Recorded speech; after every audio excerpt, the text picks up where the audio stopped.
서울에서 부산으로 배송된 2개의 박스. 각기 다른 곳으로 도착된 그 박스 안에는 각각 머리 없는 여성의 상반신과 하반신이 들어 있었습니다.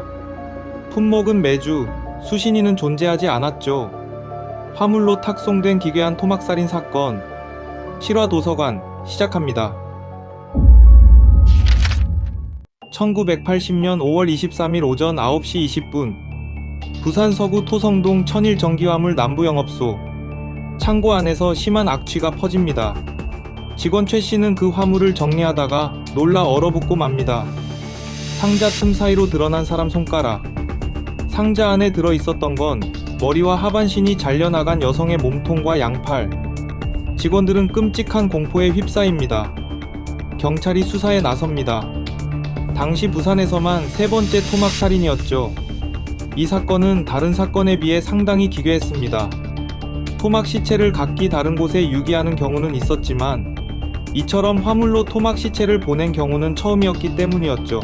시신은 반투명 비닐로 쌓여 있었고 그 위에는 온양온천 관광기념이라는 문구가 새겨진 대형 타월이 덮여 있었습니다.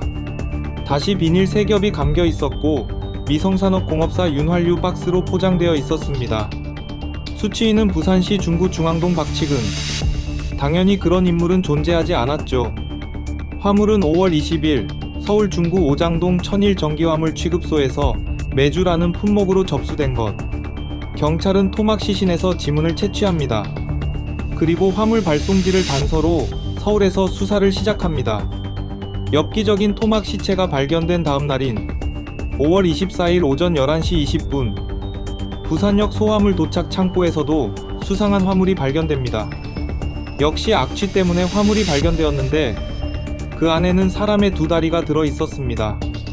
해당 화물도 메주로 기재되어 있었고 수취인 역시 박치근. 발송지는 서울중앙철도 화물취급소. 도대체 누가 이렇게 잔혹하게 사람을 죽이고 시신을 훼손했을까요?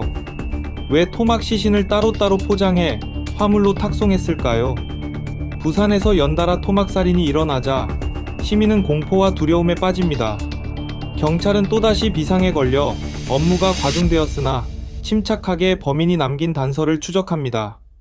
첫 번째 화물에 담긴 단서들. 경찰은 서울 중구 오장동 화물 취급소를 먼저 찾아 용의자 몽타주를 얻습니다. 40대 남성, 키는 175cm가량, 장발의 점퍼 차림. 경찰은 토막 시체를 포장한 종이박스에서도 단서를 포착합니다. 박스는 미성산업공업사라는 회사의 윤활유 박스였죠.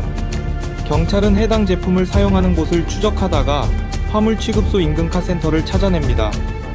그곳에서 박스를 팔고 포장도 해줬다는 종업원의 진술도 같은 인물을 가리켰습니다. 종업원은 다음과 같이 진술합니다. 메주를 담은 화물 포장이 너무 허술하다며 박스를 팔라고 해서 하나 줬더니 자기는 포장을 잘 못하겠다고 대신 좀 싸달라고 하더군요. 한편 부산경찰은 시신에서 지문을 채취해 치안본부 감식계로 보냅니다. 자동 대조 시스템이 없던 당시 감식계 직원들은 주민등록대장을 넘기며 지문카드를 수작업으로 대조했습니다. 수백 명이 투입돼 밤샘 작업을 해야 했죠. 5월 26일 오후 2시경 피해자의 신원이 확인됩니다. 피해자 이름 박경자, 인천시 화평동 거주, 나이 39세. 서울시경은 서울 중구에서 탐문 수사 중이던 수사팀 일부를 인천으로 급파합니다. 같은 시각 수사팀은 위장 화물의 접수 장소가 충무로 사가, 오가였다는 점을 근거로 탐문 수사를 진행하고 있었습니다. 수사팀은 끈질기고 집요하게 수백 호의 집을 방문하죠. 그 과정에서 주민 제보를 접수합니다. 충무로 사가 쪽에 사는 박 씨가 최근 보이지 않는다. 남편이 비닐과 옷가지를 태우는 것을 봤다. 한편 인천 수사팀은 박경자가 지난 4월 25일 이사했다는 사실과 집 주소를 확인합니다. 인천 수사팀은 즉시 서울시경에 무전으로 이 사실을 보고하죠. 서울시경은 탐문 중이던 수사팀에 박경자의 남편 한기초를 체포하라는 지시를 내립니다.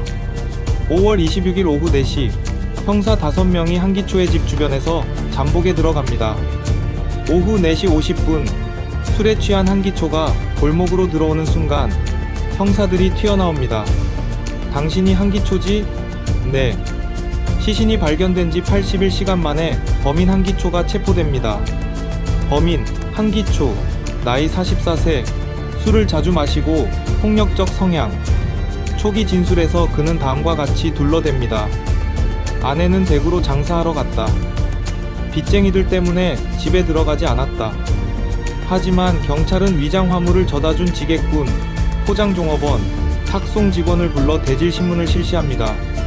창고에서 범행에 사용한 쇠톱과 피 묻은 장갑, 포장지 등을 찾아내죠. 결국 그는 고개를 떨굽니다. 한기초와 박경자는 1960년 11월 연애 결혼합니다. 인천 지하상가를 운영하다가 평화시장까지 진출해 장사를 합니다. 그러던 중에 한기초는 중동의 용적공으로 일하러 갑니다. 그 무렵 박경자는 부동산 투기에 나섰다가 실패, 3,500만 원의 빚을 지게 됩니다. 귀국한 한기초, 투자 실패 외에도 박경자의 외도 소문을 듣습니다. 두 사람은 잦은 싸움을 벌였습니다. 5월 19일 새벽 4시, 그날도 한기초는 아내와 싸웠습니다. 싸움의 원인은 역시 돈. 당시 그들은 서울 광장시장에서 전세금 500만 원의 양품점을 하고 있었는데 아내가 다음과 같이 말했다고 합니다. 가게를 처분하자. 전세금을 2년 굴리면 빚 갚을 돈이 마련될 거야. 그동안 내 형제를 좀 맡아줘. 한기초는 그 말에 분노, 주먹으로 아내의 정수리를 쳤는데 바닥에 쓰러졌고 숨을 쉬지 않았다고 진술합니다. 그는 시신을 이불장에 넣어두었다가 다음날 아침 장판 위로 옮겨 쇠톱으로 시신을 절단합니다. 과거 배관공 경력이 있던 한기초, 모든 장비가 구비되어 있었죠. 그는 토막 시신을 비닐로 싸고 수건으로 덮고 시멘트 포대에 넣어 포장합니다.